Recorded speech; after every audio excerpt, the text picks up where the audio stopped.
Oke. Mohon maaf. Oke, saya lanjutkan.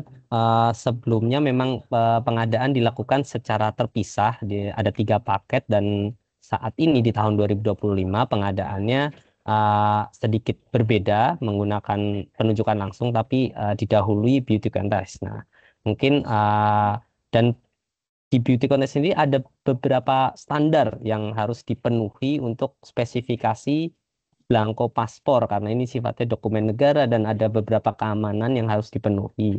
Nah, mungkin untuk lebih detailnya lagi dapat disampaikan untuk waktu dan layar, saya persilahkan kepada Pak Dodi selaku PPK dokumen perjalanan paspor. Waktu dan tempat saya persilahkan Pak Dodi. Baik, terima kasih Pak Moderator. Mohon izin Bu Mei, saya coba share screen.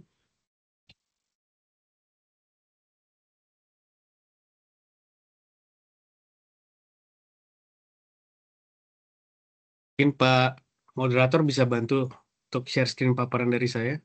Oh, baik, siap. Sepertinya Saya bantu. ada kesalahan teknis di sini. Baik, siap. Bentar, Pak Dodi.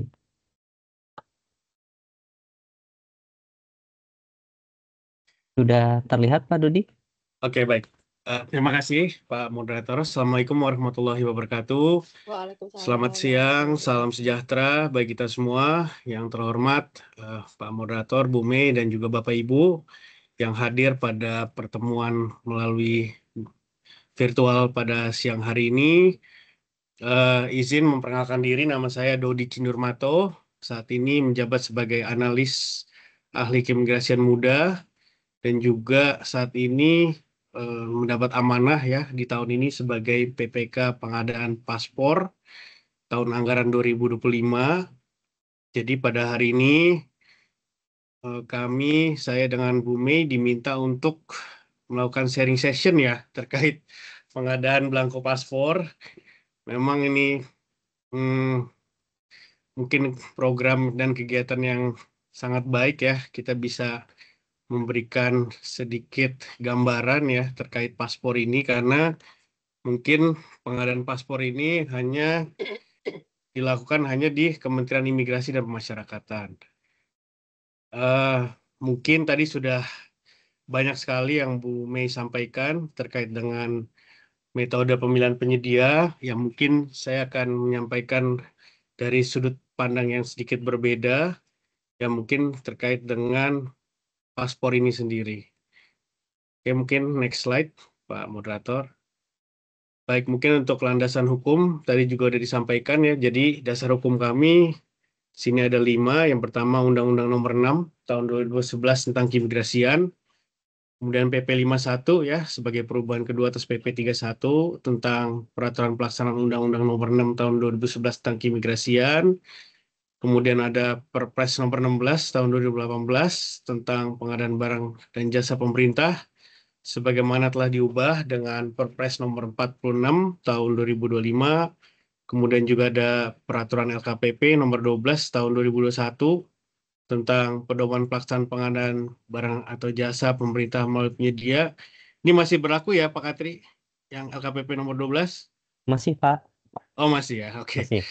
Kemudian yang terakhir, Peraturan Menteri Hukum dan HAM Nomor 18 tahun 2022 tentang perubahan atas Permenkumham Nomor 8 tahun 2014 tentang paspor biasa dan SPLP. Oke, mungkin next slide. Nah, mungkin Bapak Ibu di sini masih ada yang belum tahu apa itu paspor, tapi saya rasa sebagian besar masyarakat Indonesia sudah pernah memiliki paspor. Kalau kita melihat definisinya, apa sih itu paspor RI? Paspor RI adalah dokumen yang dikeluarkan oleh pemerintah Republik Indonesia kepada warga negara Indonesia untuk melakukan perjalanan antar negara yang berlaku selama jangka waktu tertentu. Nah, saat ini berdasarkan aturan paspor yang ada, masa berlaku paspor itu ada 2, ada yang berlaku 5 tahun dan juga 10 tahun. Nah, jadi dari situ kita bisa lihat bahwa kebutuhan persediaan belangko paspor dikategorikan sebagai kebutuhan rutin dan merupakan layanan dasar yang terus-menerus dibutuhkan oleh masyarakat. Oleh karena itu, pengelolaan stok belangko paspor harus dilakukan secara terencana dan juga berkesinambungan agar tidak mengganggu layanan publik. Oke, mungkin next slide. Nah, ini beberapa kebijakan dari Direktorat Jenderal Imigrasi terkait pengadaan belangko paspor. Jadi kalau berdasarkan regulasi yang kami miliki, bahwa ketersediaan stok belangko paspor itu harus memenuhi kebutuhan distribusi selama 18 bulan dari pengadaan tahun berjalan. Nah, ini sesuai dengan pasal 61C Permenkumham nomor 18 tahun 2022. Bagaimana cara menganalisa kebutuhan stok belangko paspor? Jadi di Direktorat Visa dan Dokumen Perjalanan ada subdit teknis, yaitu subdit analisa dan distribusi yang mungkin setiap semester atau setiap 3 bulan melakukan analisa dengan mengambil data dari eh, beberapa beberapa data, tapi namun biasanya mengambil rata-rata dari 3 tahun terakhir, penerbitan 3 tahun terakhir. Jadi sebagai informasi tambahan, 3 tahun terakhir itu penerbitan paspor di dalam negeri maupun di luar negeri itu kurang lebih sebanyak 5 juta paspor per tahunnya. Ya, jadi cukup banyak. Nah, ini yang harus kita analisa karena keperluannya tidak hanya di dalam negeri, juga di luar negeri ya. Karena di perwakilan Republik Indonesia di luar negeri juga ada pelayanan paspor kepada warga negara Indonesia yang ada di luar negeri. Oke, kemudian kaitannya dengan pengadaan paspor ini memang dilakukan secara terpusat. Ada beberapa faktor dan kenapa penting pengadaan paspor dilakukan terpusat, kenapa tidak di masing-masing wilayah. Ya karena mungkin tadi sudah disampaikan juga oleh Bu Mei bahwa paspor ini memuat informasi-informasi rahasia dan juga sangat rawan dipalsukan ya dan digunakan untuk melakukan kejahatan internasional.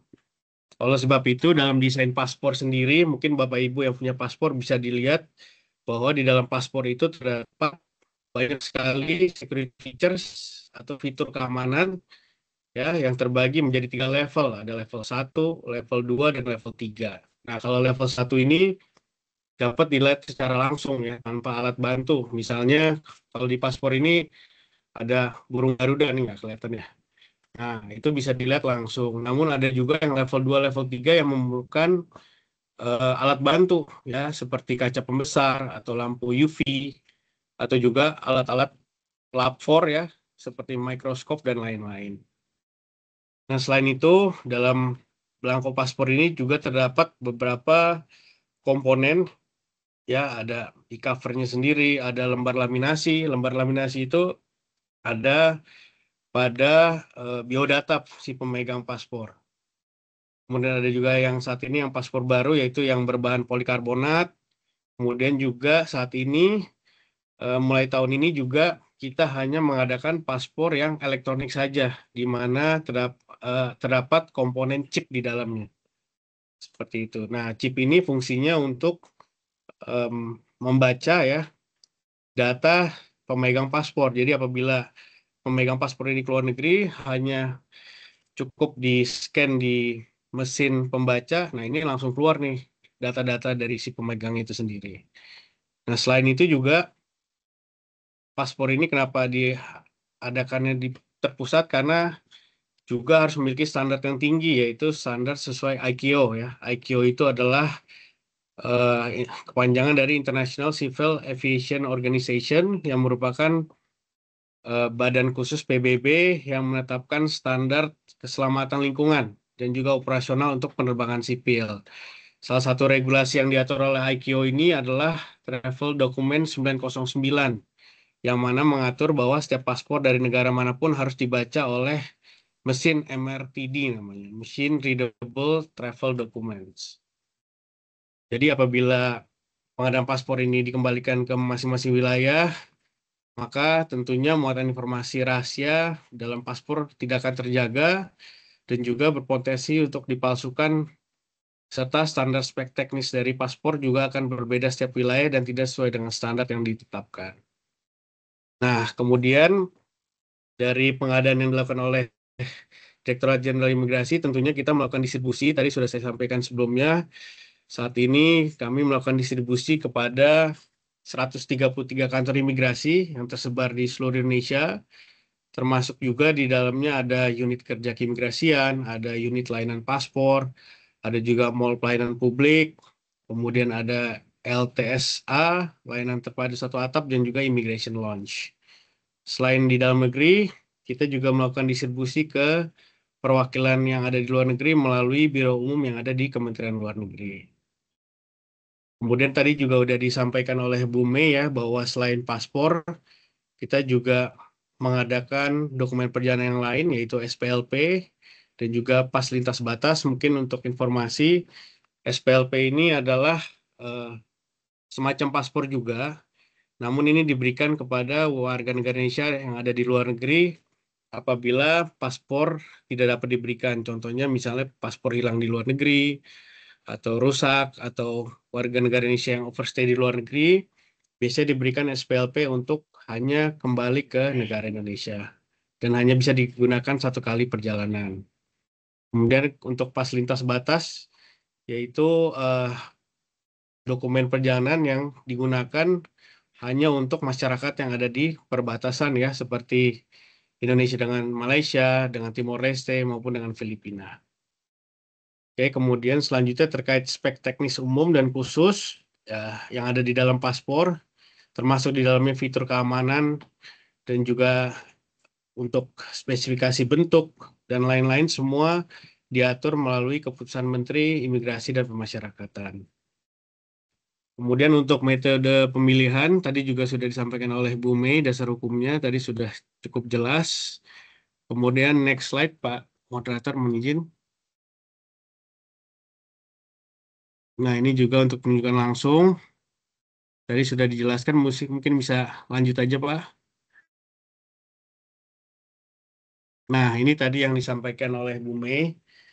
Jadi, walaupun kita melakukan metode pemilihan melalui penunjukan langsung, namun kami, tim PPK dan juga tim teknis, tetap melakukan analisa pasar terlebih dahulu kepada calon penyedia yang dianggap mampu melaksanakan pengadaan belangko dokumen perjalanan dengan cara melakukan visitasi ke lokasi pabrik calon penyedia dan juga melakukan assessment ya atau beauty contest. Mungkin nanti akan saya jelaskan lebih lanjut di slide selanjutnya. Nah, oke, untuk tujuan visitasi ini sendiri dan assessment ini sebenarnya ada dua ya. Yang pertama, untuk mencari penyedia yang mampu menyelesaikan pekerjaan secara utuh sesuai dengan prinsip pengadaan yang efektif dan efisien dengan tetap mengutamakan kualitas. Kemudian yang kedua, mencari penyedia yang dianggap mampu menyelesaikan pekerjaan secara tepat waktu dengan kuantitas yang ditentukan.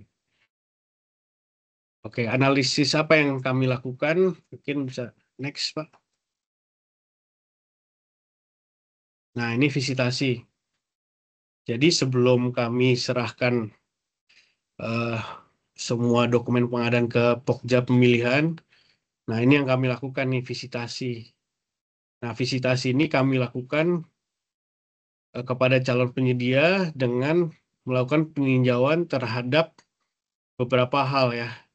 Antara lain, pada saat kami ke lokasi pabrik, kami meninjau terkait dengan ketersediaan peralatan atau mesin, ya, karena paspor ini juga cukup rumit ya pembuatannya.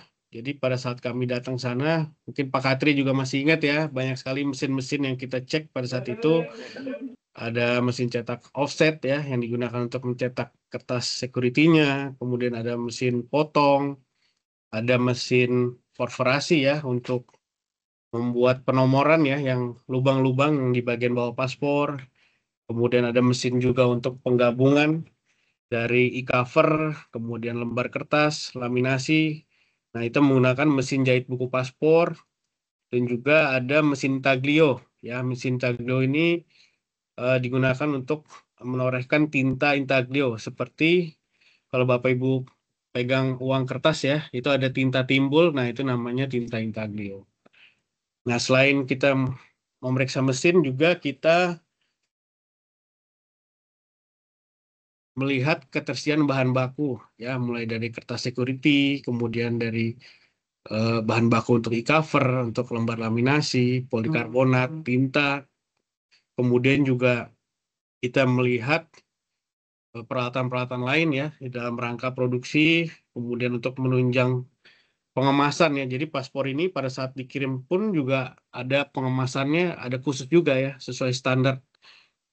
Kemudian juga terkait penyimpanan ya, jadi ada yang namanya strong room. Waktu itu kita cek bagaimana suhu itu diatur dalam strong room, gimana kebersihannya, gimana keamanannya ya, menggunakan password pada saat masuk ke dalam ruangan tersebut.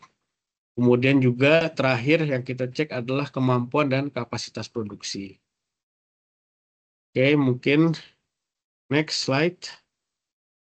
Nah, setelah visitasi, selanjutnya kita mengundang ya calon penyedia untuk datang ke Direktorat Jenderal Imigrasi. Nah, pada saat itu ada beberapa indikator juga yang kami cek. Ya, ada dari hal administratif, kemudian juga aspek teknis ya. Pada saat itu kami meminta mereka untuk membawa sampel ya, atau spesimen yang dibuat khusus oleh eh, perusahaan tersebut. Jadi masing-masing membawa hasil produksi mereka masing-masing. Nah, untuk aspek administrasi sendiri ini yang kami cek ini cukup banyak juga ya, dari mulai izin usaha ya, ada KBLI-nya juga, kemudian izin operasional, kemudian ada juga izin mencetak dokumen security ya dari Bota Supal. Kalau tahu Bapak Ibu tahu Bota Supal, yaitu Badan Koordinasi Pemberantasan Rupiah Palsu, yang merupakan kementerian atau lembaga gabungan antara BIN, Polri, Bank Indonesia, Kejagung, dan Kementerian Keuangan. Kemudian juga standar ISO ya, ada beberapa standar ISO juga yang kami persyaratkan pada saat itu. Kemudian kalau untuk aspek teknis, mungkin bisa lanjut Pak ke slide selanjutnya. Yes. Nah, pada saat itu kami meminta mereka untuk membawa spesimen hasil produksi oleh perusahaan, dan mereka harus bisa menunjukkan bahwa eh, hasil produksi ini dapat dicetak dan dibaca chipnya pada saat itu. Nah, dari hasil administratif dan juga pengecekan teknis ini, kemudian hasil asesmen ini kami tuangkan dalam berita acara, kemudian dalam dokumen pendukung lainnya untuk disampaikan kepada Pokja ya, Pokja pemilihan bersamaan dengan dokumen persiapan pengadaan. Oke, next mungkin selanjutnya. Oke, mungkin kalau untuk tahapan pengadaan barang dan jasa mungkin kurang lebih sama ya, Bapak Ibu mungkin juga sudah tahu. Tapi saya akan coba sedikit ya merangkum bahwa mulai dari perencanaan pengadaan ya disusun oleh PPK berdasarkan usulan dari subdit teknis ya, yang berisi terkait dengan kebutuhan, berapa kuantitas, dan juga estimasi rencana biayanya. Kemudian juga eh, menimbang bahwa pengadaan belangko ada pekerjaan yang membutuhkan peralatan khusus, maka Ditjen Imigrasi membutuhkan penyedia yang mampu melaksanakan pekerjaan tersebut berdasarkan kemampuan penyedia yang dapat membuat dokumen perjalanan berdasarkan peralatan bahan baku yang memang. Jadi tadi yang saya sampaikan sebelumnya, kita lakukan dulu visitasi dan assessment. Kemudian selanjutnya kayak untuk persiapan pengadaan, sesuai eh, yang kita tuangkan itu sesuai dengan yang ada di keputusan Menteri yang memuat terkait spesifikasi belangko dokumen perjalanan dan juga rancangan kontrak. Selanjutnya juga untuk penyusunan HPS ya, kami lakukan dengan mempertimbangkan inflasi dan juga referensi dari harga kontrak sebelumnya yang menjadi acuan kami untuk menentukan nilai HPS. Kemudian untuk persiapan pemilihan, ya tadi sudah disampaikan oleh Bu Mei dan juga tadi saya sampaikan bahwa kami juga ada pendampingan ya dari beberapa eksternal dari APIP juga. Kemudian untuk pelaksanaan pemilihan ya, dan itu dilaksanakan oleh Pokja Pemilihan sampai dengan pelaksanaan kontrak. Ya, pelaksanaan kontrak tersebut dilakukan juga setelah adanya keputusan Menteri tentang penunjukan penyedia. Dengan dasar surat keputusan tersebut dibuatkan SPPBJ ya untuk penyedia terpilih. Kemudian selanjutnya kami melakukan review dokumen kontrak dan jadwal pelaksanaan yang dilakukan oleh PPK bersama tim teknis dan penyedia. Kemudian setelah itu penandatanganan kontrak dilakukan dengan syarat telah memberikan jaminan pelaksanaan sesuai dengan ketentuan peraturan perundang-undangan. Kemudian untuk serah terima, ya serah terima berdasarkan kesepakatan yang dilakukan selama proses pelaksanaan kontrak. Kebetulan untuk tahap satu ini kami membagi menjadi 3 periode. Ya, kami membagi menjadi 3 periode sesuai dengan kesepakatan dengan penyedia.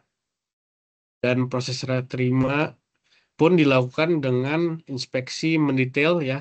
Setiap spesifikasi kita cek juga sesuai yang tercantum dalam kontrak.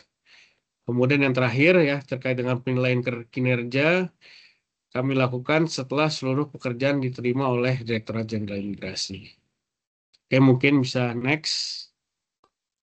Oke, mungkin kalau untuk kendala, ya mungkin kalau untuk kendala sebenarnya tidak terlalu besar ya. Namun memang untuk tahun ini anggaran cukup terbatas ya. Kami pun mengalami efisiensi juga di awal tahun. Namun alhamdulillah kami dapat kesempatan untuk mengusulkan ABT ya karena seperti yang saya sampaikan sebelumnya bahwa kebutuhan Direktorat Jenderal Imigrasi itu per tahunnya adalah kurang lebih 5 juta belangko paspor dengan DIPA yang existing. Kemarin kami hanya bisa mengadakan sekitar 2,6 sehingga masih ada kekurangan sekitar 2,4 dan alhamdulillah nih ABT juga sudah mau turun. Namun yang menjadi tantangan nih karena waktu yang sudah semakin sempit ya, Tapi tentang ini apa apa sih? udah tinggal 2 bulan lagi, maka Oh, ini kami harus memiliki strategi yang tepat juga ya dengan waktu yang terbatas ini. Kemudian untuk pelaku usaha memang terbatas ya Bu Mei. Cuman saya rasa nih saat ini sudah ada 3 pelaku usaha yang sudah mampu ya membuat buku paspor dan juga sudah memiliki pengalaman pembuatan paspor di negara lain. Dan tentunya dengan adanya 3 pelaku usaha ini akan menciptakan kompetisi ya terkait kualitas dan juga harga penawaran dari para pelaku usaha itu sendiri. Mungkin itu Pak Moderator, Bu Mei, Bapak Ibu sekalian. Sementara dari saya, kurang lebihnya saya mohon maaf. Saya kembalikan lagi kepada moderator. Terima kasih. Baik, terima kasih banyak Pak Dodi dan Bu Mei atas pemaparannya yang cukup komprehensif dari Pak Dodi bahwasanya pengadaan paspor ini harus ada spesifikasi tertentu yang harus memenuhi standar internasional ya dan beberapa level keamanan juga yang mungkin itu tidak bisa diketahui oleh seluruh peserta atau seluruh publik bahkan takutnya ada pemalsuan kemudian dari segi penyimpanan, pengiriman, dan mengenai kapasitas produksi untuk menjaga uh, kebutuhan paspor karena ini sifatnya layanan dan pastinya tidak boleh sampai terganggu layanan masyarakat ya. Nah, mungkin sudah waktunya sesi diskusi dan tanya jawab. Mungkin sebelum ke sana saya menginformasikan untuk peserta pentas pengadaan untuk dapat mengisi link absen sampai dengan muncul untuk link mendapatkan sertifikat pada website sertifikasi pbj.lkpp.go.id. Nah, kemudian apabila sudah diisikan emailnya mungkin akan diupload sertifikatnya kurang lebih selama seminggu atau 5 hari kerja. Nah, mungkin dapat dicek secara berkala. Selanjutnya mungkin kita langsung saja ke sesi tanya jawab Bapak Ibu peserta pentas pengadaan. Mungkin ada yang ingin bertanya mengenai pengadaan paspor ini, waktu dan tempat dipersilahkan Bapak Ibu. Mungkin ada yang raise hand atau mau open mic.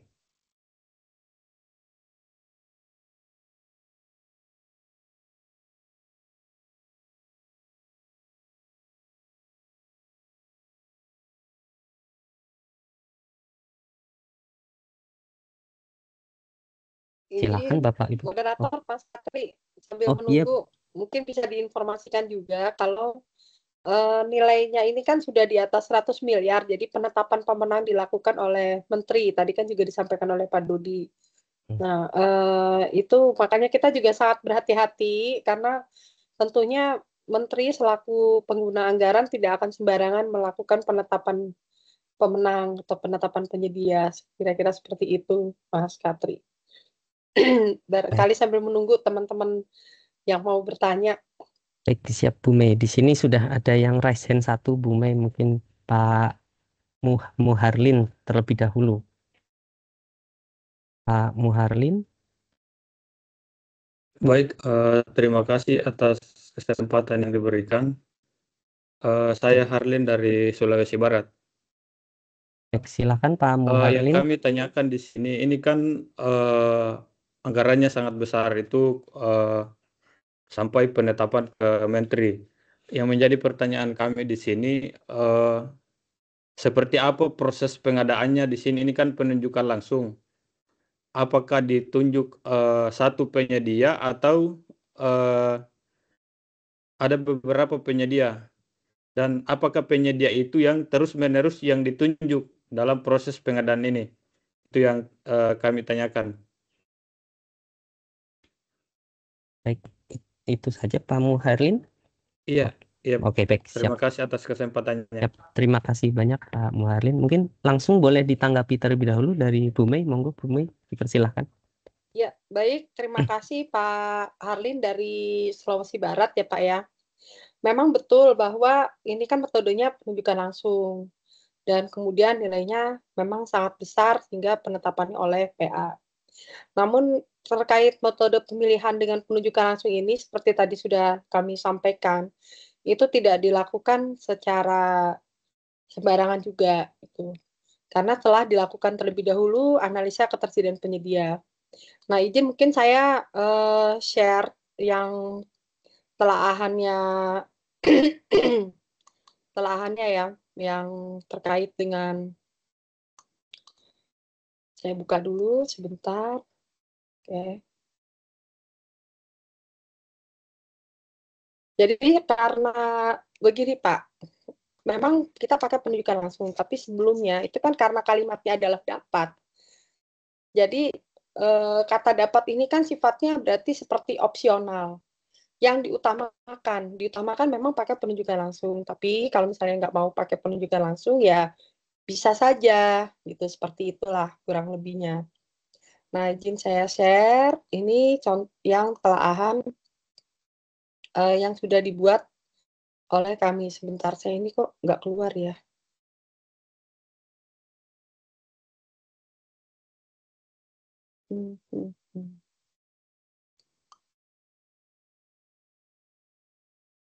Caranya biar keluar gimana ya, Mas? Di klik Aduh. share, kemudian window, Bu Mei. Oh, masuk ke window ya? Iya, Oke, coba. window, kemudian pilih yang mana mau di-share. Oh, harus di window sebentar. Oke. Sambil jalan aja ya. Jadi ceritanya begini Pak Harlin. Kami itu telah melakukan pengadaan paspor itu dari tahun ke tahun. Nah, yang kami analisa itu analisa ketersediaan penyedia kami lakukan berdasarkan penelusuran pada LPSE. Waktu itu Kementerian Hukum dan Hak Asasi Manusia sejak tahun 2019. Tahun 2019 metode pemilihan yang dilakukan adalah tender cepat. Nah, tahun 2019 itu ada 2 paket pengadaan, yaitu belangko pas lintas batas dan belangko paspor non-elektronik. Terus ada juga, jadi ada lagi pengadaan lembar laminasi belangko paspor, pengadaan lembar cover belangko paspor elektronik, pengadaan lembar laminasi belangko paspor tahap 2. Nah, ini jadi ada beberapa kali pada tahun 2019. Pemenangnya berbeda-beda. Jadi ada pada saat pengadaan belangko pas lintas batas itu berupa tender cepat. Ada 4 peserta yang mengikuti, yaitu Prabarutama, Jaswindo 3 Perkasa Tbk, Perum Percetakan Negara RI, dan PT Meso Kuprin Grafika. Nah, dari situ penyedia yang menang adalah PT Pura Barutama dan nilai penawaran waktu itu 259 juta. Jadi pas lintas batas ini memang nilainya tidak terlalu besar.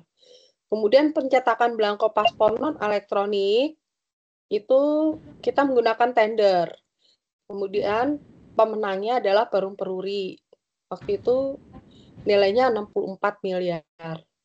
Kemudian ada pengadaan lembar laminasi belangko paspor. PT Jaswindo 3 Perkasa nilainya 58 miliar dan seterusnya. Itu kami analisa dari tahun ke tahun. 2019, 2020 itu pakai tender, 2021 pakai tender, kemudian 2022 pakai tender, 2023 kita mulai pakai penunjukan langsung ke Perum Peruri. Itu nilainya 470 miliar. Tahun 2023 itu ada 2 tahap.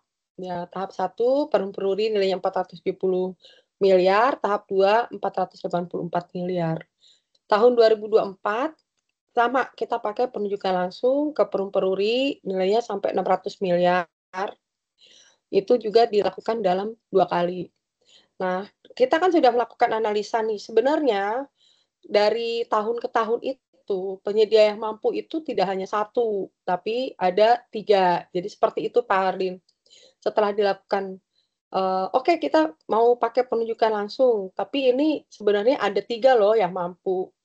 Nah, barulah kemudian dilakukan analisa pasar, kesanggupannya mereka melaksanakan pekerjaan, dilihat dari berbagai indikator, mulai dari tadi ya, ada kemampuan mereka tuh dari menyediakan peralatan, bahan baku, ketersediaan bahan baku, terus pengalaman sebelumnya, dan seterusnya, yang tadi sudah disampaikan oleh Pak Dodi selaku PPK.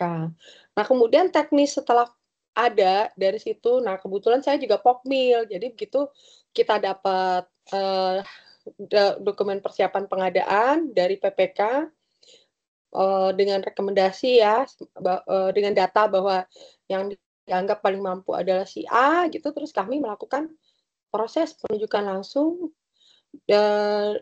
sesuai dengan ketentuan gitu. Jadi kita melakukan undangan gitu ya, mereka melakukan penawaran, kami evaluasi gitu.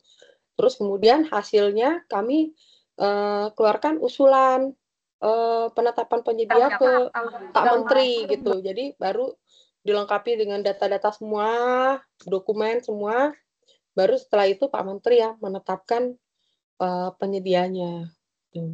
Begitu Pak Harin, saya tadinya mau buka data analisanya, tapi karena ternyata harus dibukanya by Windows, sementara saya bentuknya masih Word gitu, jadi malah agak susah nih dibuka gitu. Tapi mungkin mudah-mudahan Pak Harin bisa jelas ya ininya dimaksud gitu.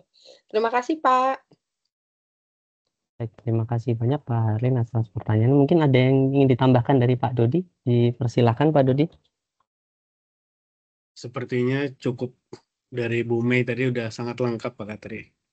Terima kasih. Terima kasih banyak Pak Dodi dan Bu Mei.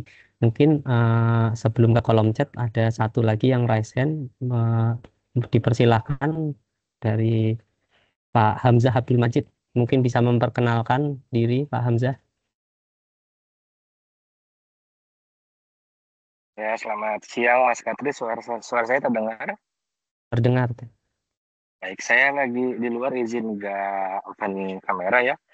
Selamat siang Pak Dodi dan Bu Meilia. Saya Hamzah dari Jakarta. Izin bertanya, dan pertanyaan saya, izin Bapak Ibu, kalau saya mungkin lebih terkait dengan PPK dan tim ketika menyusun spektek gitu ya.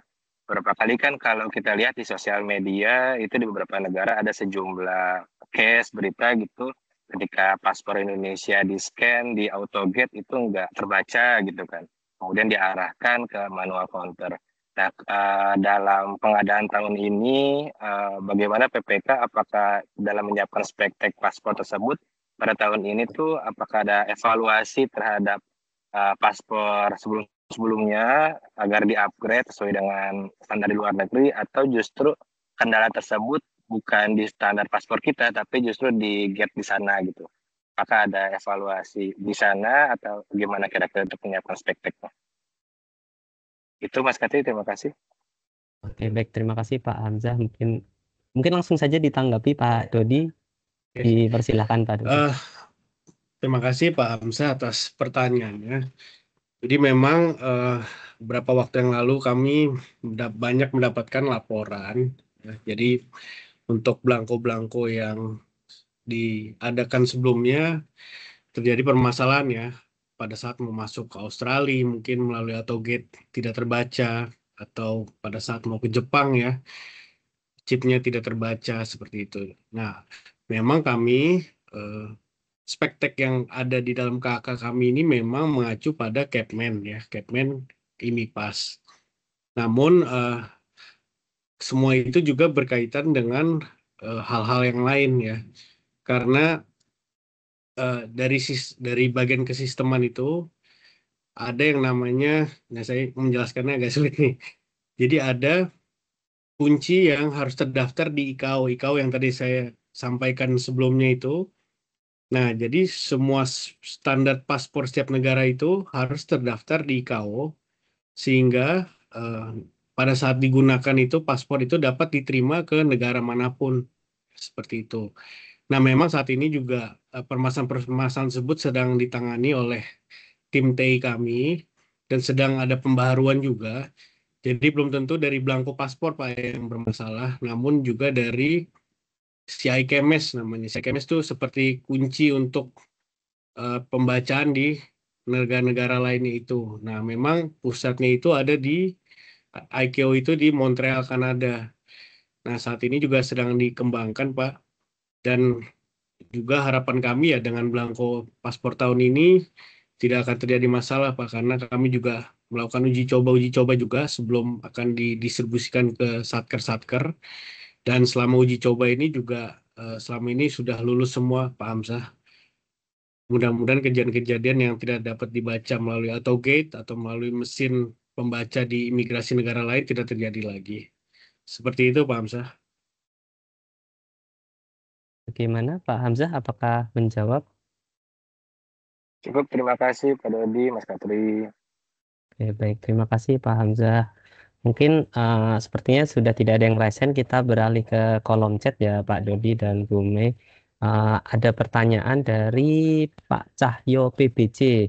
Apakah hanya penyedia yang ditunjuk saja yang bisa melaksanakan pekerjaan? Jika ini bersifat rahasia, bagaimana menentukan si penyedia yang tepat? Nah, tadi saya sebenarnya juga tanya-tanya waktu awalnya mengikuti ini ya, karena ketika beauty contest kan diminta untuk menyampaikan sampel. Nah, berarti kan peserta yang calon penyedia ini sudah tahu spesifikasi yang hampir sifatnya itu rahasia ya. Nah, itu gimana Pak Dodi ataupun Bu Mei? Silakan dijawab Pak Dodi.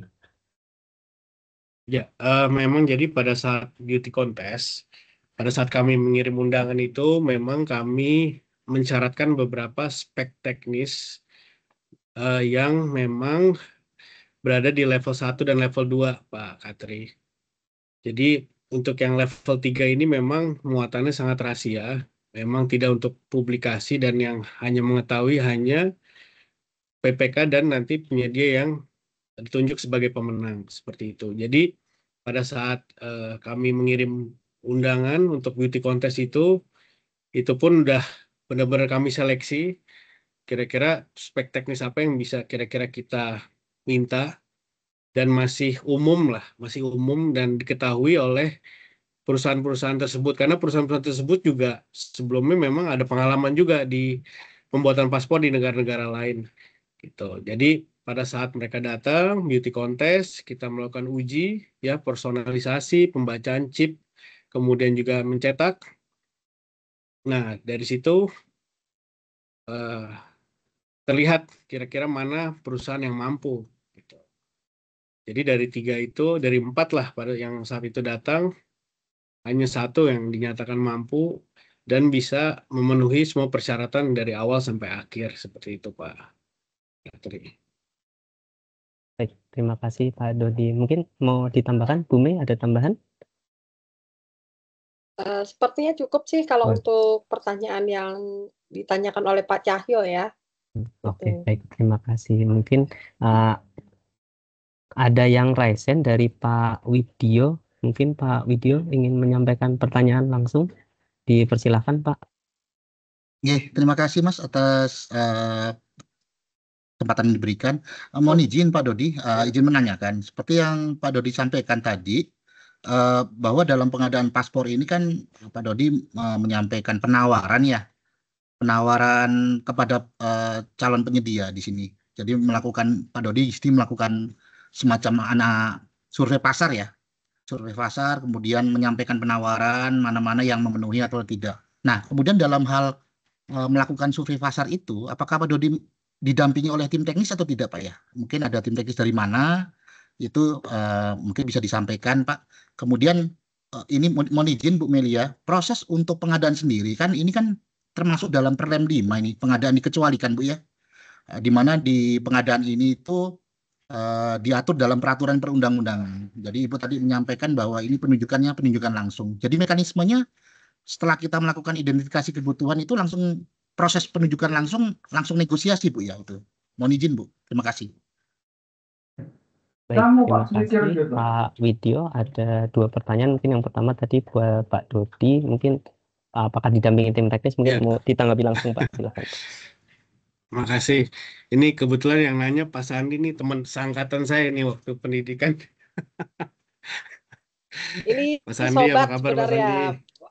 Iya nih, saya mau dites nih sama teman angkatan sendiri. Jadi memang pada saat kita survei pasar Pak Sandi izin. Jadi memang dari awal memang kita minta pendampingan ya dari teman-teman dari LKPP. Waktu itu juga ada BPKP. Dan yang terutama pada saat kita melakukan analisis pasar, kita didampingi oleh ahli grafika pada saat itu dari Politeknik Media Jakarta kalau nggak salah. Nah kebetulan beliau itu ahli grafika dan sangat mengerti terkait dengan security feature yang ada pada paspor ya, bukan hanya paspor Indonesia melainkan juga paspor negara lain. Nah, kebetulan pada saat itu kami hubungi dan beliau berkenan bergabung dalam tim ini. Dan dari awal kami melakukan visitasi sampai dengan penilaian, terus beliau ikut dengan kami. Jadi penilaian dari beliau ini sangat banyak dan sangat bermanfaat lah buat kita, buat kami ya, pencerahan kami sehingga kami lebih yakin gitu pada saat untuk melakukan pemilihan penyedia. Seperti itu Pak Sandi. Oke, baik. Terima kasih Pak Dodi. Mungkin pertanyaan keduanya tadi lebih tepatnya ke Bu Mei ya. Mungkin mau langsung ditanggapi. Bu Mei, dipersilahkan. Baik. Terima kasih Mas Widyo. Nih, ini kalau tadi Pak Dodi dengan Pak Widyo teman seangkatan. Nah, kalau Pak Widyo ini kolega nih Pak. PPBJ Ahli Muda di Kemenimipas yang penugasannya di Kanwil Imigrasi Jawa Timur ya, Mas Widyo ya.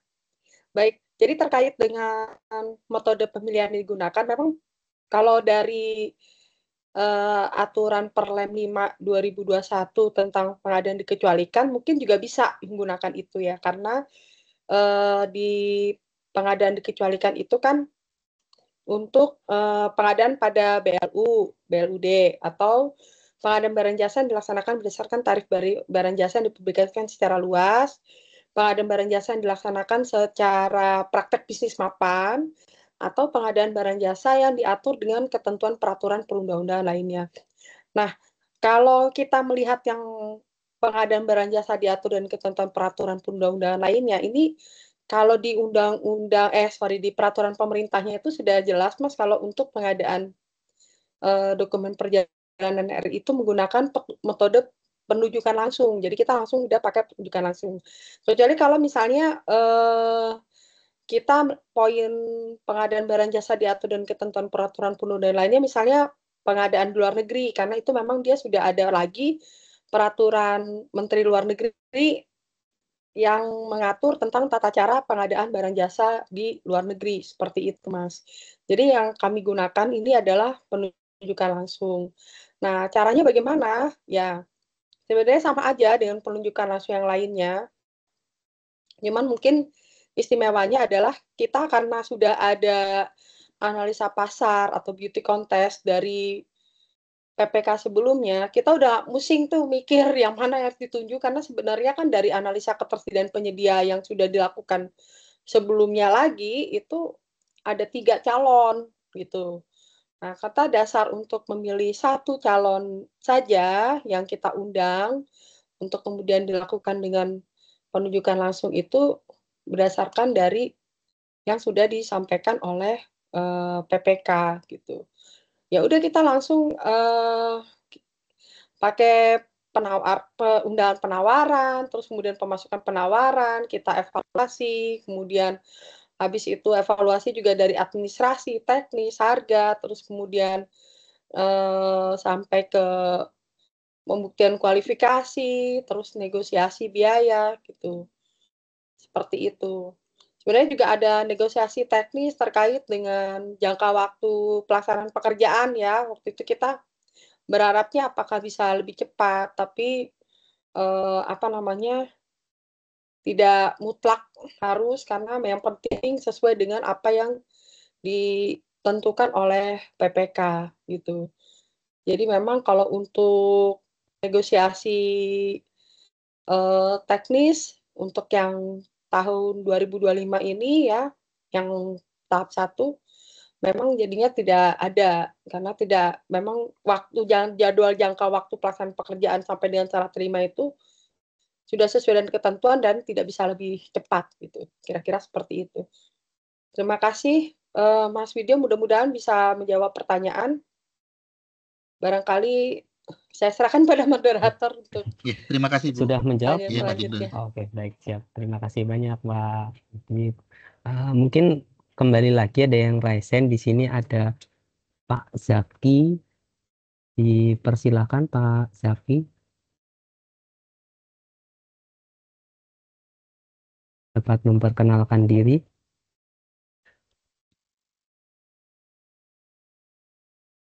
Pak Zaki, suaranya belum terdengar.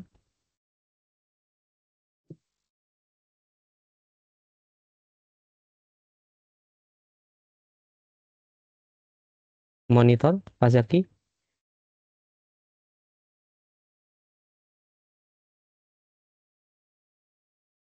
Oh, oke, baik. Mungkin kita ke penanya kedua terlebih dahulu. Di sini ada Mas Abdul Ghafur. Silakan Mas Abdul Ghafur. Ya, halo Pak. Assalamualaikum Pak. Dengan Jaki. Oh ya, baik. Ya, Terima kasih, baik. Oh ya, silakan Pak Zaki. ya. Halo Pak. Assalamualaikum warahmatullahi wabarakatuh. Saya Zaki dari Rumah Sakit Dr. Musim Palembang Pak. Ini ada beberapa hal yang saya mau tanyakan terkait untuk yang pengadaan paspor ini Pak ya. Saya ingin tahu karena pengadaan paspor ini tidak jauh berbeda dengan pengadaan barang dan jasa lainnya yang biasa dilakukan di instansi pemerintah. Seperti misalnya, apalagi yang di sini dipersyaratkan pengadaan paspor mungkin harus lebih jeli kan. Bagaimana kelompok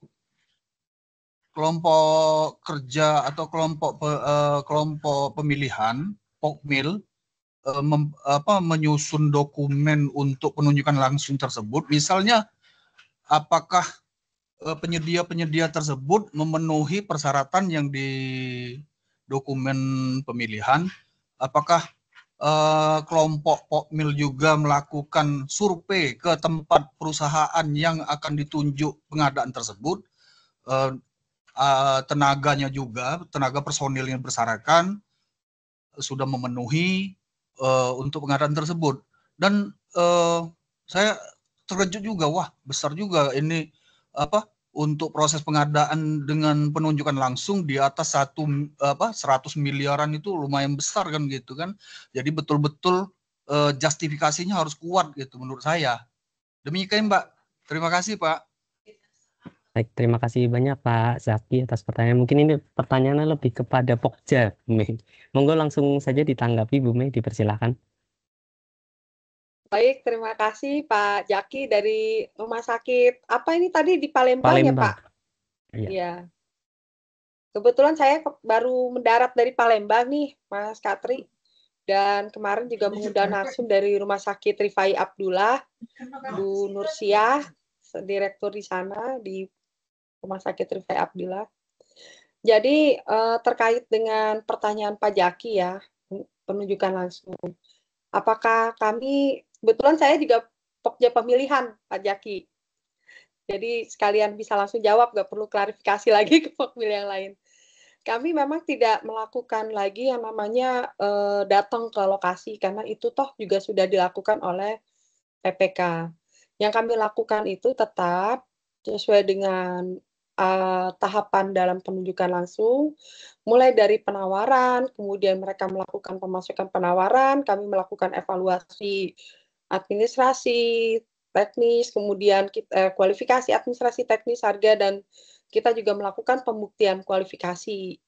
Nah, untuk pembuktian kualifikasi ini sebenarnya kita fokus ke kualifikasi itu dari sisi ada ya administrasi, kemudian kualifikasi teknis ya. Nah, untuk persyaratan kualifikasi administrasi ini kebetulan saya juga mungkin bisa sambil jawab pertanyaan yang ada di kolom chat ya, karena similar gitu. Jadi di Oh ya, sini ada silakan yang, Bu. ya, jadi saya lihat di kolom chat itu ada yang menanyakan evaluasi kualifikasinya bagaimana gitu kan. Ya, dari Jadi saya Febrian. sampaikan, sekalian jawab ya, jadi mudah-mudahan bisa langsung sekalian jawab. Pada saat kami melakukan evaluasi itu, ada pertama evaluasi administrasi ya, teknis, harga, kemudian untuk pembuktian kualifikasinya, kita melihat persyaratan legalitasnya gitu. NIB-nya ini adalah NIB berbasis risiko dengan KBLI 18112, industri percetakan khusus. Kemudian kualifikasi yang non kecil, KSWP jelas wajib, kemudian secara hukum punya kapasitas, benar tani kontrak.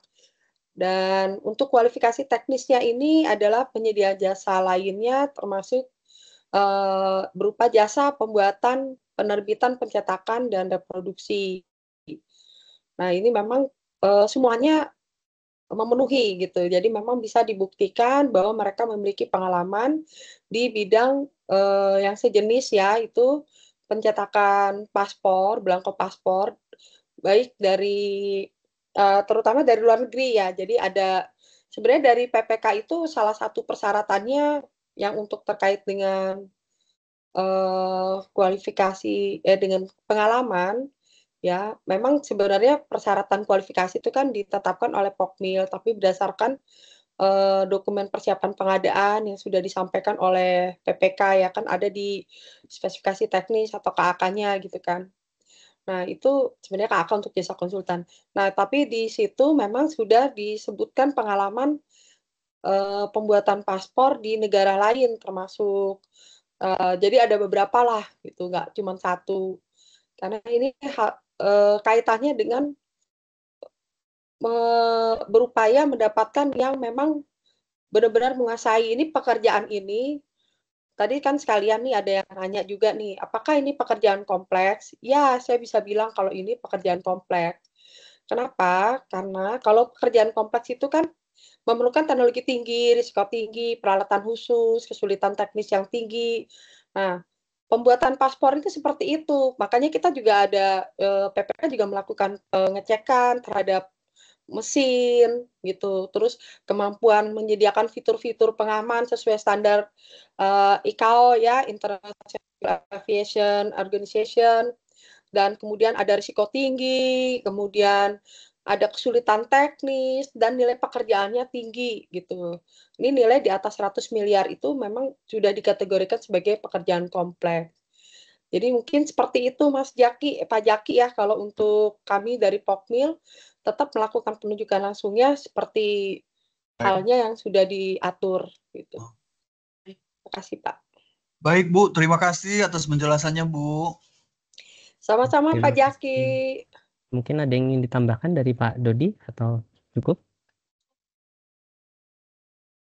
Cukup Pak Katri, cukup. Oke, baik. Mungkin langsung ke penanya kedua. Di sini ada Pak Abdul Ghafur. Silakan perkenalan dulu Pak Ghafur. Suara saya terdengar ya Mas Katri?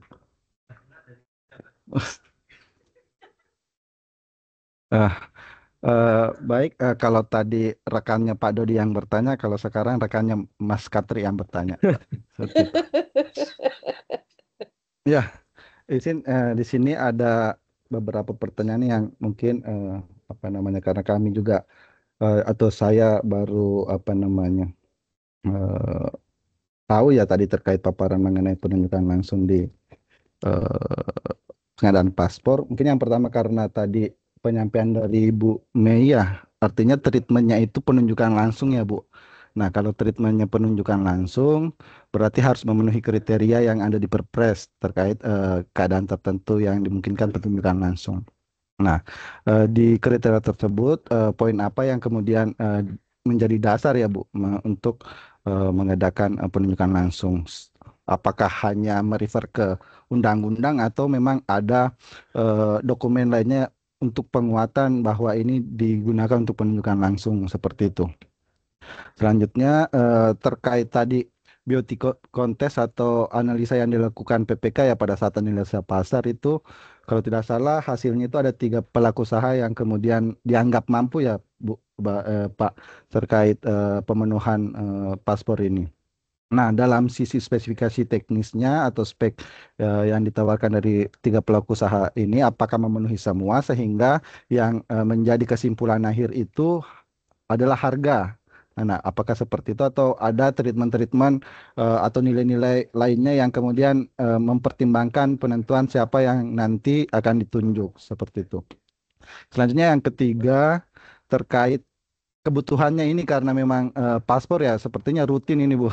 Bukan sepertinya sih memang rutin bisa diadakan setiap tahun. Apakah pernah atau sudah mengkonsep terkait kontrak payungnya yang kemudian bisa diikat misalnya 3 tahun atau berapa tahun itu pendekatan seperti itu atau bagaimana mungkin ada pertimbangan tentunya yang menjadi strategi di user dalam hal ini Kemen IMIPAS atau memang pernah juga melakukan skema penugasan karena kalau kita lihat kan tadi salah satu yang memenuhi yang dianggap mampu pelaku usahanya itu ada PT Peruri ya kalau nggak salah itu BUMN. Nah ya kan salah satu syarat untuk penugasan itu kemudian bisa ditugaskan ke presiden bisa menugaskan ke BUMN. Nah dari strategi-strategi ini tadi seperti kontrak payung ataupun penugasan itu apakah sudah pernah dicoba atau memang atau seperti apa pembahasan di ini mungkin itu Mas Katri minta penasaran sih bagaimana kemudian alur tadi terkait pengadaan penunjukan langsung di paspor. Baik, terima kasih banyak Mas Ghafur atas pertanyaannya. Mungkin ada 4 pertanyaan tadi Bu Mei. Salah satunya kriteria penunjukan langsung, kemudian mengenai pesertanya, kemudian apakah lolos semua, dan kemudian endingnya yang diadu adalah harga. Kemudian ini kan sifatnya rutin ya, dan layanan nggak boleh terputus. Apakah pernah menggunakan kontrak payung dan ada opsi penugasan satunya ke Perurina. Mungkin bisa ditanggapi terlebih dahulu dari Bu Mei atau Pak Dodi dulu, silakan. Ya, baik. Terima kasih Mas Katri. Izin Pak Dodi saya jawab terlebih dahulu. Baik, Untuk silakan. pertanyaan terkait dengan apakah memang ada kriteria apa sih untuk penunjukan langsung gitu. Ya sebenarnya kriterianya kita di dalam Perpres sendiri itu kan ada barang jasa yang bersifat rahasia dan seterusnya ya, atau barang jasa lain bersifat rahasia sesuai dengan ketentuan peraturan perundang-undangan. Di dalam Undang-Undang Nomor 6 Tahun 11 tentang keimigrasian, itu telah disebutkan bahwa dokumen perjalanan RI ini merupakan dokumen negara. Kemudian pasal 33 di undang-undang yang sama disebutkan bahwa ketentuan lebih lanjut mengenai tata cara pengadaan belangko dan standarisasi dokumen perjalanan RI diatur dengan peraturan pemerintah. Nah, peraturan pemerintahnya itu PP nomor 51 tahun 2020 tentang perubahan kedua atas Peraturan Pemerintah Nomor 31 Tahun 2013 telah menyebutkan bahwa belangko paspor biasa, SPLP, paspor diplomatik, paspor dinas merupakan dokumen negara yang memuat informasi yang bersifat rahasia dapat dilakukan melalui penunjukan langsung. Jadi ini adalah dasar hukum dari menggunakan penunjukan langsung. Untuk penugasan, ia memang bisa saja karena memang di Perum Peruri itu juga salah satu isinya ya di dalam Perpres tentang Perum Peruri itu kalau nggak salah memang dia bisa menjadi penyedia selain uang itu juga materai dan paspor. Tapi untuk yang saat ini karena kami kan sudah melakukan beberapa kali tender ya. Jadi dari 2019 sampai 2024 itu menggunakan sampai 2023 itu menggunakan tender. Nah, terus kalau untuk tahun ini kita pakai yang penunjukan langsung itu didahului dengan beauty contest untuk mengetahui untuk mendapatkan kira-kira nih dari sebenarnya kalau dari analisa ketersediaan penyedia balik lagi ya. Dari analisa ketersediaan penyedia yang dilakukan sejak 2019 tender terusnya sampai 2024. Itu memang ada 3 calon penyedia yang mampu memang sudah pernah melakukan pekerjaan ini gitu. Jadi pengalamannya juga sudah ada bukan hanya di dalam negeri tapi juga di luar negeri seperti itu. Jadi kalau untuk kemampuan ya tiga-tiganya mampu. Nah, tinggal melihat treatment lain seperti apa gitu kan tadi yang ditanya. Ada nggak sih indikator lain yang kenapa ini lebih dipilih untuk saat ini ya daripada yang lain karena melihat dari yang PPK lakukan nanti di PPK itu antara lain melihat kesanggupan dia menyelesaikan pekerjaan dalam waktu yang singkat karena kan kami awalnya efisiensi nih jadi anggarannya itu baru turun menjelang tengah tahun gitu udah hampir tengah tahun sehingga harus kejar waktu. Nah berarti kan dia ada ketersediaan alat bahan baku terus mesinnya udah siap gitu seperti itu dan segala macamnya. Jadi ada memang unsur indikator lain kalau untuk mampu semuanya mampu tapi kenapa ini dipilih mungkin ya karena itu sanggupan melaksanakan pekerjaan sesuai dengan kriteria yang ditentukan oleh PPK. Terus apalagi ya tadi ya nanyanya ya? Kontrak payung tuh karena ini sifatnya Nah, rutin. kontrak payung. Nah, ini sebenarnya menarik ya, Mas Gofur ya.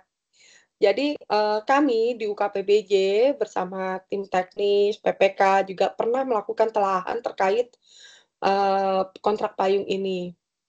Jadi memang karena ini rutin dan lebih baik misalnya kita pakai kontrak payung langsung 2 tahun, 3 tahun gitu. Sehingga tinggal menunjuk aja kan, tinggal pesan, kontrak pesanan.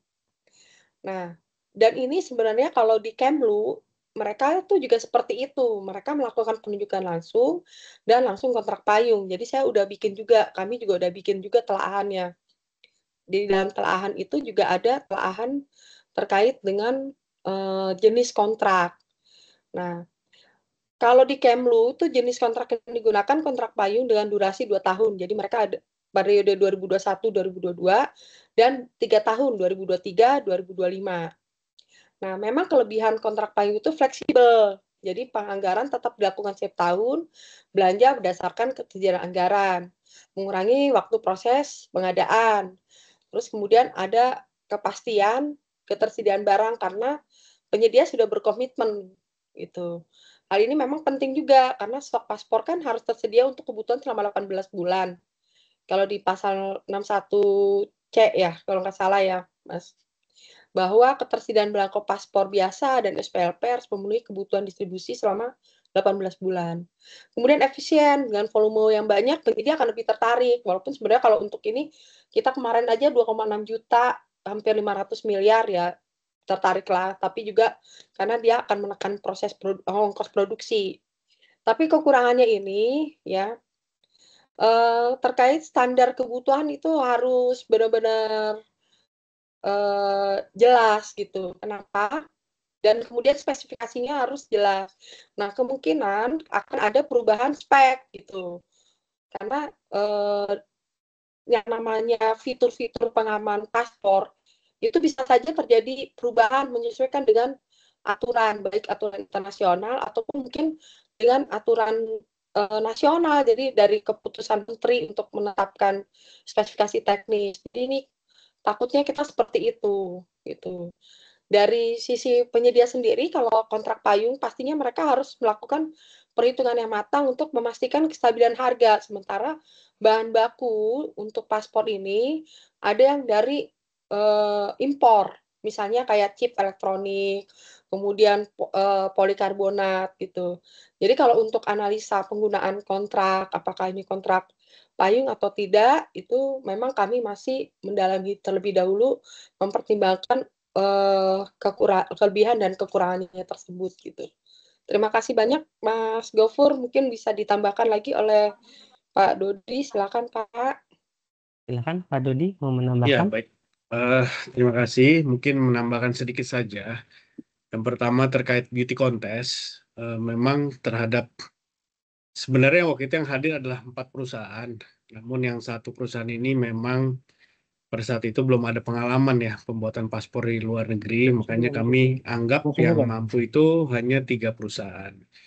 Jadi kami melakukan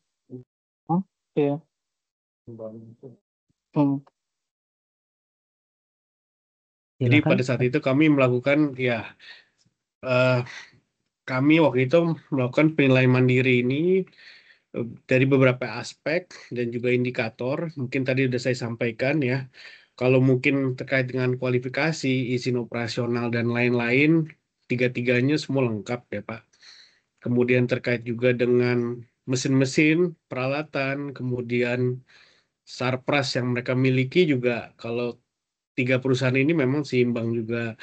Namun kemarin penentu terakhirnya adalah pada saat mereka datang ke sini untuk menunjukkan spesimen paspor. Ya, jadi memang pada saat kami meminta beberapa hal, pada saat itu ada yang berbentuk buku, ada yang hanya masih berbentuk lembar polikarbonat, ada yang masih berbentuk mungkin lembaran laminasi. Nah, pada saat itu ada perusahaan-perusahaan yang pada saat itu tidak dapat memenuhi persyaratan, misalnya mulai dari desain lembar polinya atau chipnya yang tadinya yang belum dibaca ditunjukkan langsung di depan kami waktu itu melalui mesin langsung dapat mencatat detail daripada pemegang paspornya. Nah, waktu itu hanya satu perusahaan saja yang bisa menunjukkan gitu. Dan tentunya harga juga menentukan ya Pak Gafur. Itu juga menjadi salah satu penilaian kami juga karena sesuai dengan prinsip ya efisiensi juga. Nah, kami tentunya pasti akan memilih yang selain yang termurah tapi juga tidak melupakan kualitas ya, tetap harus terjaga gitu sesuai dengan spek teknis yang ada di keputusan menteri yang diatur. Kemudian kalau untuk terkait dengan kontrak payung, memang tadi yang sempat disampaikan Bu Mei sempat ada telahan dan memang kami akan mengarah ke situ Pak. Namun kami juga ada beberapa pertimbangan tadi juga disampaikan bahwa fitur-fitur pengaman itu memang ada masanya juga untuk berubah ya sesuai dengan kondisi zaman. Memang kalau sesuai dengan rekomendasi dari IKO, memang harusnya setiap 10 tahun ya, setiap 10 tahun itu fitur-fitur keamanan itu harus diganti. Jadi biar tidak mudah dipalsukan atau disalahgunakan oleh oknum-oknum yang tidak bertanggung jawab. Nah, memang terakhir kali kita merubah desain paspor kita dan fitur pengaman itu 2015. Dan harusnya memang di 2025 ini kemarin nih Pak, harusnya kita udah berubah desain. Namun karena satu dan lain hal masih kita tunda. Nah, kita lihat nih tahun depan apakah kebijakannya masih menggunakan desain yang lama dan fitur yang lama. Dan apabila masih ya mungkin opsi untuk menggunakan kontrak payung ini ya akan kami gunakan gitu Pak. Mungkin 2 tahun atau 3 tahun seperti itu. Mungkin itu ya Pak yang tambahan dari saya. Terima kasih. Oke, baik. Terima kasih. Apakah sudah menjawab Mas Gabur? Ya, sudah menjawab Mas Katri. Terima kasih banyak Pak Dodi dan Bu Mei atas tanggapannya. Baik, terima kasih banyak. Mungkin sudah ada yang raise hand lagi. Pak Robert, mungkin bisa open cam serta unmute. Dipersilahkan Pak Robert. Baik, terima kasih. Mohon izin, apakah suara saya sudah jelas? Jelas Pak Robert. Ya, baik. Terima kasih. Maaf tadi saya soalnya disambi dengan ada kegiatan yang lain, jadi mungkin baru bisa fokus sekarang. Mohon izin kalau misalnya pertanyaan ini sifatnya mengulang dan tadi sudah disampaikan. Cuman yang saya tertarik dan ingin tahu, mungkin kepada Pak Dodi dulu sebagai BPK ya. Bagaimana menentukan HPS yang wajar untuk pengadaan paspor ini? Apakah semata-mata berdasarkan penawaran harga dari market sounding tersebut dari penyedia, atau memang ada komponen lain? Dalam hal ini mungkin komponen pembentuk HPS ya, karena saya tadi mendengar dari Bu Mei, ini kan pengadaan yang sangat kompleks ya. Mungkin dari segi teknologinya, bahan bakunya, terus mungkin juga nanti ada hak cipta atau bahkan kerahasiaan data. Nah, bagaimana PPK menyusun HPS yang wajar untuk pengadaan ini? Lalu untuk Bu Mei yang juga sebagai anggota Pokja, memang ini pengadaan langsung. Pengadaan langsung kan berarti memang penyedianya tunggal, maaf, penunjukan langsung ya, penyedianya kan tunggal ya. Tapi tadi saya sempat mendengar bahwa seluruh proses pengadaannya itu juga tetap dilakukan, termasuk klarifikasi serta negosiasi teknis dan harga. Nah, saya ingin tahu apakah memang untuk penunjukan langsung ini juga dilakukan negosiasi harga. Kalau misalnya dilakukan negosiasi harga, dasarnya apa? Karena terus terang saya belum bisa membayangkan Ibu bagaimana melakukan negosiasi harga. Karena kan kita kan biasanya kalau negosiasi harga itu kan berdasarkan HPS ya. Nah, kalau HPS seperti ini kan tentu kalau ini misalnya bisa dibuka, tapi kalau ini termasuk rahasia ya mungkin bisa dijelaskan dalam batasan-batasan normatif. Kira-kira yang dinegosiasi itu apa kalau harga itu? Kan komponennya kan tadi mungkin rahasia ya. Nah, nilai sebuah kerahasiaan itu sampai bisa dinegosiasi itu mungkin saya tidak masuk dalam pikiran saya. Belum bisa membayangkan, Bu. Mohon izin. Demikian mungkin Pak Dodi dan Bu Mei. Saya kembalikan kepada moderator. Terima kasih. Baik, terima kasih banyak Pak Robert. Menarik ini pertanyaan. Ada 2 pertanyaan yang tadi penentuan HPS-nya bagaimana serta negosiasinya ya. Nah, mungkin Pak Dodi terlebih dahulu mungkin mau menjawab, dipersilahkan Pak Dodi. Baik, terima kasih. Terima kasih Pak Robert atas pertanyaannya. Jadi karena ini kan paspor ini bukan barang umum ya Pak. Kalau barang umum dengan mudah kita bisa lihat di Google atau mungkin di katalog atau kita bisa lihat dari sumber-sumber yang lainnya. Namun karena ini barang yang khusus dan memang ini dokumen negara ya Pak. Jadi memang awalnya langkah pertama yang kita lakukan yaitu kita RFI dulu Pak, Request for Information, yaitu kita berkirim surat kepada pelaku-pelaku usaha atau calon penyedia paspor dengan meminta harga ya, penawaran harga dari mereka. Itu acuan pertama kita, Pak. Kemudian selanjutnya kita menghitung inflasi, Pak, dari tahun lalu ya, kira-kira kenaikannya berapa persen gitu. Nah, itu salah satu yang kami lakukan. Kemudian yang terakhir itu kita melihat dari harga penawaran terakhir. Nah, dari harga penawaran terakhir ditambah inflasi, nah dari situlah kita bisa menentukan HPS. Nah, tapi dari RFI ini juga penting, Pak. Di situ kan kita bisa lihat kan, kira-kira karena mereka kan pasti punya penilaian sendiri kan dari harga satuan belangko paspor itu apa aja sih yang termasuk dalam komponen-komponen harganya.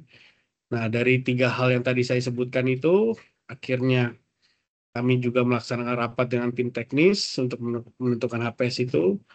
Nah, terbitlah HPS sesuai dengan yang tadi kami rumuskan itu, Pak. Mungkin itu, Pak Robert, sebagai gambaran. Baik, terima kasih Pak Dodi. Mungkin Bu Mei? silakan ditanggapi Bu Mei. Baik, terima kasih Pak Robert. Memang persis sekali apa yang disampaikan Pak Robert. Gimana sih caranya bernegosiasi orang penunjukan langsung kok orangnya cuma satu gitu. Soalnya kan mereka sudah jelas ya, kalau lulus pun akan menjadi pemenang. Jadi memang betul sekali Pak, kita melakukan tahapan negosiasi karena itu adalah prosedur yang dijalankan. Tapi apakah hasil negosiasi itu ada mengubah harga, itu belum tentu. Itu. Jadi memang untuk hal ini kita sudah bernegosiasi. Memang betul untuk pengadaan belangko paspor ini karena dia sifatnya khusus, kita kesulitan mencari komponen pembentuk harganya, Pak. Karena yang ditawarkan itulah barang jadi. Dan itu komponen pembentuk harganya, itu yang kita bisa bayangkan itu adalah kertasnya sendiri, itu security paper. Security paper itu beda loh, Pak.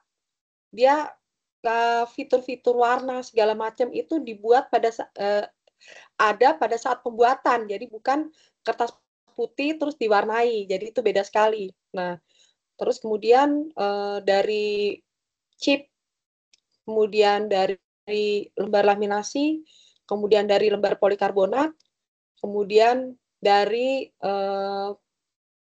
pengiriman, karena kita juga ada penyimpanan dan pengiriman ya Pak Dodi ya.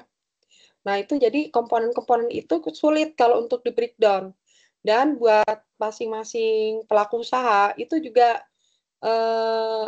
keep ya, karena mereka kan yang penting buat mereka memberikan penawaran itu all per harga per buku. Nah, tadi kalau kita melihatnya jadi penawaran tahun-tahun sebelumnya kan sebelum-sebelumnya kita juga ada tender ya. Jadi kita mengkalkulasi gitu dari harga tahun sebelumnya ditambahkan inflasi itu jadi salah satu sumber harga HPS, kemudian RFI itu jadi satu sumber HPS, dan kalau untuk Pokmil bernegosiasi ini kira-kira walaupun dari komponen jadi ini mungkin dari pengiriman ada yang bisa dikurangi gitu, jadi mengubah nilai harga satuan gitu kan, walaupun nggak di breakdown, tapi kira-kira bisa nggak nih, karena kita kan butuhnya cepat, pengirimannya langsung banyak gitu misalnya, seperti itu. Jadi memang ada strategi, tapi ternyata memang hasil akhirnya tidak bisa ada perubahan sih Pak. Tidak ada perubahan harga. Jujur ya saya sampaikan, karena memang proses negosiasinya tetap harus dijalankan. Tidak boleh kita skip gitu. Terima kasih Pak Robert, mudah-mudahan bisa menjawab. Baik, apakah sudah menjawab Pak Robert? Cukup? Baik. Ya, terima kasih banyak Pak Robert. Mungkin mengingat waktu, satu pertanyaan terakhir ya Bapak Ibu, di sini ada yang baru saja raisen, Pak Surahmat. Pak Kalim mungkin dipersilahkan.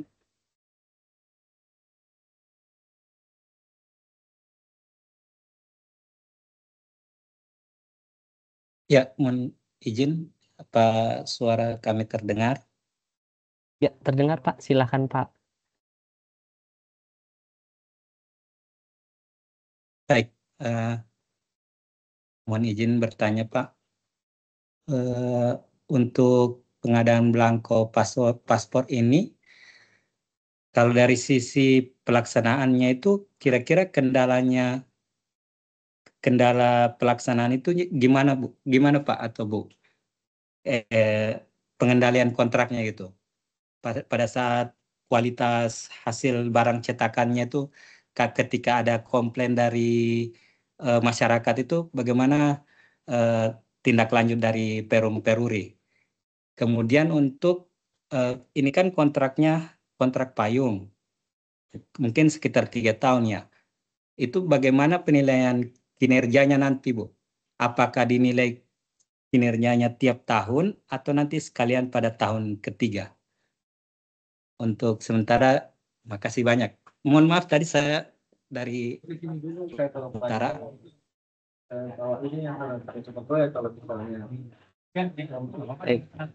Izin putus. Oke, baik. Terima kasih Pak Surahmat. Ada dua pertanyaan ya tadi Bu Mei dan Pak Dodi mengenai pengendalian kontraknya bagaimana apabila ada barang cacat atau rusak dan sebagainya. Mungkin pas pengiriman atau pas penyimpanan dan sebagainya. Kemudian yang kedua tadi kontrak payung, pertanyaannya kontrak payungnya bagaimana? Nah, mungkin mau ditanggapi Bu Mei. Ya, terima kasih Pak Rahmat Pakaya ya terkait izin sambil menjawab pertanyaan tentang kontrak payung dulu ya, Mas Katri. Ya, ini. Jadi kalau untuk Kemenimipas pengadaan paspornya belum menggunakan kontrak payung, Pak. Jadi kalau yang menggunakan kontrak payung itu adalah Kemlu. Nah, tapi untuk model kontrak payungnya seperti apa? Sebenarnya saya ada bahannya, Pak. Kalau misalnya mau ini, loh, Surahmatnya keluar atau bagaimana nih? Mungkin nggak apa-apa Bu, lanjut saja. Ya, jadi kalau untuk model dokumen kontrak payungnya sebenarnya saya punya Pak. Cuman kalau untuk kenapa kalau Kemenimipas memang belum menggunakan kontrak payung untuk pengadaan belangko paspor, kira-kira seperti itu.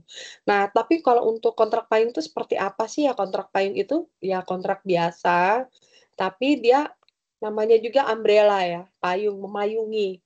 Selama periode kontrak payung itu bisa dilakukan kontrak-kontrak pesanan, kira-kira ringkasnya seperti itu. Mungkin lanjut ke pertanyaan yang tadi terkait dengan pengendalian kontrak ya. Mungkin Iya. Pak Silakan Dodi ya, Pak Dodi ya. terkait pengendalian kontrak dan bagaimana apabila ada barang rusak di pengiriman maupun penyimpanan. Barang rusak ya. Iya. Oke. Jadi memang dalam kontrak ini kan memang ada klausalnya ya, Pak. Terkait dengan barang rusak, cacat produksi, mungkin rusak pada saat pencetakan dan lain-lain. Nah, di sini coba saya sampaikan. Jadi ada beberapa kriteria paspor yang dianggap rusak. Misalnya halaman tidak berurutan, kemudian halaman terbalik, halaman hilang, belangko tidak simetris, kemudian juga pada laminasi rusak, chip tidak berfungsi. Nah, ini beberapa contoh ya paspor-paspor yang dianggap cacat produksi. Memang ini diatur dalam kontrak ya bahwa apabila ditemukan kondisi-kondisi seperti itu akan dilakukan rekonsiliasi ya antara Direktorat Jenderal Imigrasi dengan pihak penyedia. Oke, jadi kita harus sama-sama membuktikan nih ini benar rusaknya dari penyedia atau pada saat penanganan oleh petugas imigrasi di kantor imigrasi. Nah, ini perlu pembuktian, makanya apabila ditemukan hal-hal seperti itu, maka akan dipertemukan antara pihak imigrasi dengan penyedia. Nah, apabila ternyata ini dianggap sebagai cacat produksi, tentunya ada biaya pengembalian ya kepada negara yang harus dibayar sesuai dengan ketentuan yang telah diatur seperti itu. Namun kalau kerusakannya ada pada saat proses pencetakan, nah itu ada ketentuan juga lebih lanjut lagi seperti itu. Jadi untuk kerusakan ini memang harus dilakukan pembuktian ya dengan rekonsiliasi, tidak bisa secara sepihak dan setiap kondisi tersebut tentunya ada penanganan tersendiri seperti itu Pak. Tadi Pak Surahmat ya? Ya, benar. Mungkin sudah cukup menjawab ya Pak Surahmat. Oke, baik. Terima kasih banyak Pak Dodi dan Bu Mei. Mungkin masih ada waktu sampai dengan 15.00. Mungkin satu penanya lagi nih dari Pak Dedi sebelum kita akhiri slide ini. Monggo singkat saja Pak Dedi, dipersilahkan. Izin mungkin belum di-unmute Pak Dedi. Siap. Siap. Silakan Pak Dedi. Terima kasih kepada Pak Dodi dan Bu Melia. Terima kasih Pak Moderator. Izin, ini kan tadi saya terkait apa namanya ya, namanya rahasia. Jadi saya terkritik sekali tuh Bu sama Bang Dodi. Ini rahasia apaan sih? Ini kayak senjata aja. Ini kan Pak namanya kan ini kan blanko ini kertas, memang kertas khusus. Tapi kok kesannya kok kayak serba FBI, Mossad, KGB gitu, CIA gitu kan Bu ya. Ini kan jujur aja, itu kan berharga dia kan kalau saat udah diisi. Maksudnya contoh kayak Bang Dodi udah bikin paspor dicetak, itu kan itu berharga lah itu. Kalau dia masih blanko itu kan masih kertas kosong itu Bu ya, setuju ya? Nah maksudnya apa ya? Kok dibatasi sekali sih? Maunya rahasia disebut aja biar kita pengetahuan kita nambah gitu loh Bu Mei. Tapi kalau misalnya hal terkait dengan senjata, oke lah, pertahanan oke lah, bahaya, mengancam nyawa, mengancam apa ke negara gitu kan. Terus itu yang pertama, itu artinya apa namanya? Yang kedua itu ini kan apa ya? Saya dengar tadi itu 3 juta sampai 5 juta paspor gitu ya dicetak ya. Itu saya nanya gini, Bu, andai lah ini serah terimanya itu dihitung satu-satu Bu ya? Apa gimana? Apa saya bayangkan itu kalau 3 juta, katakan kita ambil lah 3 juta 4 juta itu ngitung itu kan selain dihitung juga dicek juga itu Bu ya. Dicek jangan-jangan ada salah inilah, ada yang sobek lah, ada yang begitu gimana? Tolong sekali dijelaskan Bu Mei dan Bang Dodi. Terima kasih. Baik, terima kasih banyak Pak Dedi atas pertanyaannya. Menarik. Mungkin Pak Dodi terlebih dahulu mungkin mau menanggapi Pak Dodi mengenai tadi baik. aspek kerahasiaannya. Ya, terima kasih Pak Dedi Kusnadi atas pertanyaannya dan juga tanggapannya. Jadi memang paspor ini ya kalau disamakan dengan senjata memang nggak apple to apple ya Pak. Jadi paspor ini kenapa tadi dari awal disebut memuat informasi rahasia? Karena paspor ini ya saat ini sangat rentan Pak dipalsukan kalau kita membuka atau mempublikasikan apa-apa saja fitur-fitur keamanan yang ada di dalam paspor.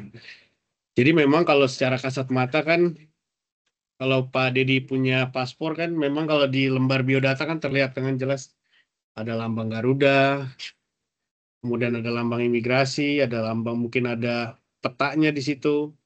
Kemudian kalau di halaman-halamannya ada mungkin ada gambar mungkin apa ya, Borobudur mungkin, ada tempat wisata, ada binatang-binatang yang dari Indonesia. Nah, namun kalau Bapak lihat lebih dalam lagi, mungkin kalau dengan mata telanjang tidak kelihatan nih Pak, harus menggunakan mikroskop atau alat-alat khusus namanya nano berapa gitu saya nggak tahu. Nah di contohnya di halaman biodata Bapak nih, di dalam komodo itu di dalam matanya itu ada lagi tuh tulisannya IDN kecil-kecil. Nah kalau dengan telanjang mata tuh tidak terlihat Pak. Nah itu sebenarnya untuk membuktikan aja kalau orang lain bisa memasukkan, kalau dia bisa membuat fitur yang seperti itu, ya berarti hebat lah dia. Tapi kan pasti nggak mungkin dia bisa menggunakan alat-alat seadanya. Mungkin hanya bisa cetakannya aja yang sama. Tapi kalau membuat fitur-fitur yang kecil-kecil, yang microtext yang sangat kecil nih, kalau di paspor ini banyak microtext Pak, ataupun adanya anomali. Nah anomali ini contohnya misalnya ada kata Republik gitu. Nah ternyata tanpa kita ketahui ternyata ada salah satu huruf yang dibalik. Nah itu kan namanya anomali itu. Nah tanpa kita sadari, kalau ternyata ditemukan dipalsukan paspornya, nah pasti anomali-anomali ini dan security feature itu tidak akan sama seperti yang ada di spek teknis yang kita miliki gitu. Kayak gitu Pak. Nah Ya, izin, kemudian kalau untuk yang tadi yang 3 juta Agar sampai 5 apple to juta apple, Bang paspor, Dodi. itu kan gimana kita Pak? samakan mungkin agar apple to apple mungkin inilah mungkin ya kayak ATM ya. ATM bank, mungkin KTP ya, pakai chip-chip begitu gitu loh. Maksudnya kan masih blanko aja gitu loh Bang. Belum diisi kan, dia kan nggak ngisi dia. Artinya yang ngisi kan petugas dari migrasi itu nanti. Itu kan cuma blanko Betul. doang itu maksud saya Bang. Terima kasih Bang. Ya, tapi kan gini Pak, kami kan juga mendapatkan laporan juga dari instansi terkait dan juga intelijen kami bahwa paspor imigrasi itu ada juga yang dipalsukan Pak. Oh, Seperti itu. Iya. Ada yang dipalsukan, Pak. Dan ada juga paspor yang hilang, sama dia diganti itu biodata paspornya. Dan misalnya kita dapat laporan dari atasnya kita di Bangkok, paspor WNI yang hilang di Bangkok itu sama mafia-mafia itu langsung itu kalau dijual harganya tinggi sekali, Pak. Nah, itu Oh iya. bisa dibuat kejahatan internasional tanpa kita sadari. Nah, hal-hal itulah karena saat ini kan juga marak, Bapak tahu kan people smuggling, ya kan, perdagangan manusia, ada penyelundupan manusia. Nah, itu kan menggunakan rata-rata paspor yang dipalsukan.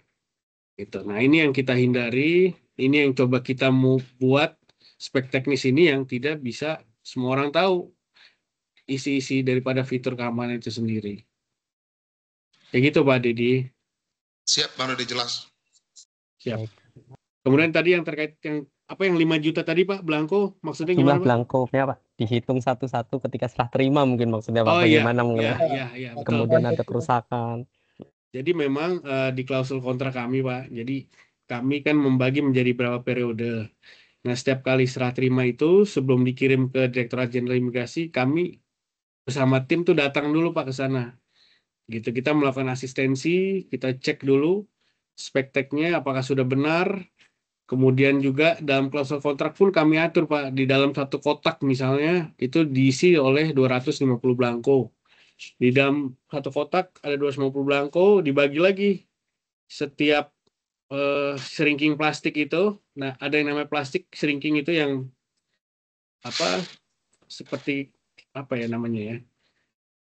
Plastik yang udah inilah, Pak, dikeluarkan Plastik anginnya, kedap, jadi Pak. ya kedap Plastik itulah kedap. shrinking ya, plastik kedap, betul. Nah, itu dalam kardus itu dibagi lagi menjadi 5 plastik shrinking gitu. Isinya 50 50 50. Jadi satu kotak itu isinya 250. Nah, sebelum pengiriman ke Direktorat Jenderal Imigrasi tentunya kita akan cek. Dan sesampai di sini pun akan kita cek lagi, Pak, karena pengirimannya pun ada SOP-nya lagi untuk pengiriman kendaraan yang disegel mobil box-nya. Kemudian ada di situ ada nomor segelnya juga. Kemudian ada barcode-nya di situ di setiap kardus yang kami terima, ada nomor serinya juga dari nomor sekian sampai nomor sekian. Jadi banyak sekali tahapan-tahapan, Pak, security yang kami lakukan dengan penyedia sehingga ya kami meminimalisir, Pak, ada kesalahan. Kalaupun ada kesalahan ya pasti kami akan kembalikan kepada penyedia untuk diperbaiki. Seperti itu, Pak Dedi. Siap, Bang Dodi, makasih.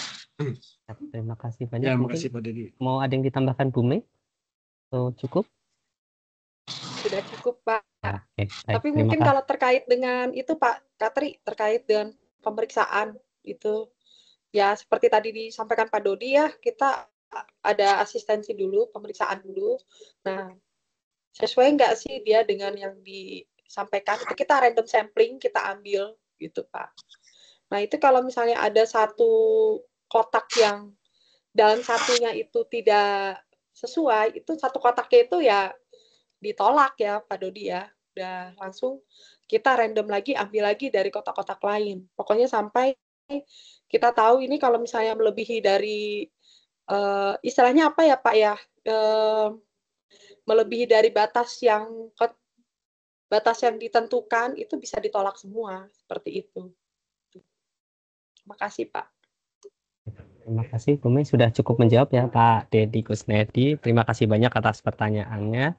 Baik, terima kasih Bapak Ibu narasumber, Pak Dodi dan Bu Mei, serta peserta pentas pengadaan pada siang hingga sore hari ini. Tanpa terasa kita sudah 2 jam ini berdiskusi mengenai bagaimana proses pengadaan paspor, kemudian spesifikasi serta pengendalian kontrak, serta tantangannya apa saja. Semoga materi pada siang hari ini dapat menambah wawasan, meskipun ini mungkin hanya dilakukan oleh Kementerian Imigrasi dan Kemenlu, tapi dapat menjadi pengetahuan Bapak Ibu yang akan melakukan pengadaan barang jasa. Nah, mungkin itu saja yang dapat kami sampaikan, kurang lebihnya mohon maaf. Bapak Ibu mohon dapat mengisikan lembar feedback untuk mendapatkan link absen serta mendapatkan sertifikat kehadiran pada pentas pengadaan hari ini. Demikian, wassalamualaikum warahmatullahi wabarakatuh. Terima kasih banyak Bapak, Ibu, Pak Dodi, Bu Mei, dan rekan-rekan. Terima kasih Pak Katri, Bu Mei, Bapak Ibu semuanya. Terima kasih. Terima kasih.